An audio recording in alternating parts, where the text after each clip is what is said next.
L'Afrique est le continent le plus représenté comme ayant le plus besoin d'aide. Faites un simple test. Tapez Afrique sur Google ou parcourez les grandes banques d'images. Vous tomberez sur des camps de réfugiés, des enfants nus, des personnes qui mendient ou encore des enfants maigres à qui un Européen donne de l'eau. Aujourd'hui, tout un continent est représenté à travers cette poverty porn. L'utilisation d'images de misère pour susciter l'émotion et attirer l'attention. Sans même parler des ONG et des influenceurs qui participent volontairement ou non à cette logique, faisant de la misère un contenu viral. Beaucoup se rendent en Afrique en prétendant aider les personnes vulnérables. Mais ce faisant, ils polluent Internet avec des photos de personnes pauvres ayant besoin d'aide. Pire encore, les médias occidentaux mettent en avant les régions les plus reculées de l'Afrique dans leurs documentaires, donnant une image réductrice du continent. Essayez maintenant le même exercice avec l'Europe, l'Asie ou l'Amérique. Vous ne verrez pas ces mêmes clichés. Une question se pose alors. Dans ces continents, y a-t-il pas aussi des personnes pauvres ou des quartiers défavorisés? Ce que l'on vous montre des autres continents, ce sont des enfants bien habillés, bien propres et non des mendiants. Vous vous posez aussi cette question, pourquoi? On vous explique. Cette représentation de l'Afrique ne date pas d'hier. Elle s'inscrit dans une longue histoire de dénigrement commencée à l'époque coloniale et renforcée après les indépendances. Dès l'époque coloniale, de nombreux récits, affiches, films et ouvrages ont contribué à diffuser une image de l'Africain comme étant arriéré, sauvage ou incapable de se gouverner seul. Ces narratifs servaient à légitimer la colonisation et continuent encore aujourd'hui d'influencer la manière dont le continent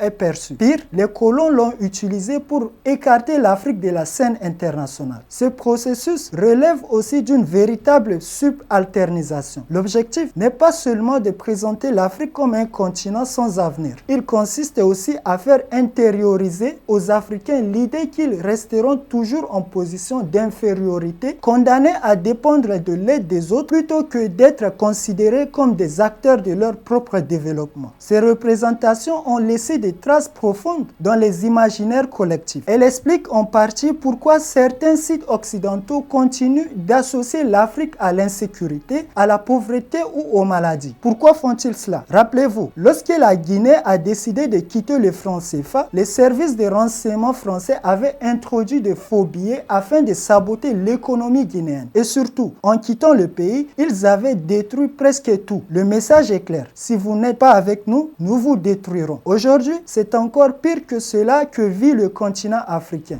L'Afrique est représentée de cette manière afin de décourager les investisseurs, les touristes et les autres partenaires économiques. C'est une politique destinée à maintenir l'Afrique dans la pauvreté. Et que faisaient les dirigeants africains face à cela? On peut simplement répondre rien. Mais aujourd'hui, le Burkina Faso a adopté des mesures visant à mieux encadrer la diffusion d'images portant atteinte à la dignité du pays et de ses citoyens. Les autorités expliquent vouloir lutter contre la représentation qu'elles jugent humiliante ou réductrice de leur nation. Au XXIe siècle, l'image d'un pays est devenue un enjeu stratégique. Elle influence l'économie, le tourisme, les investissements et même la place d'un État sur la scène internationale.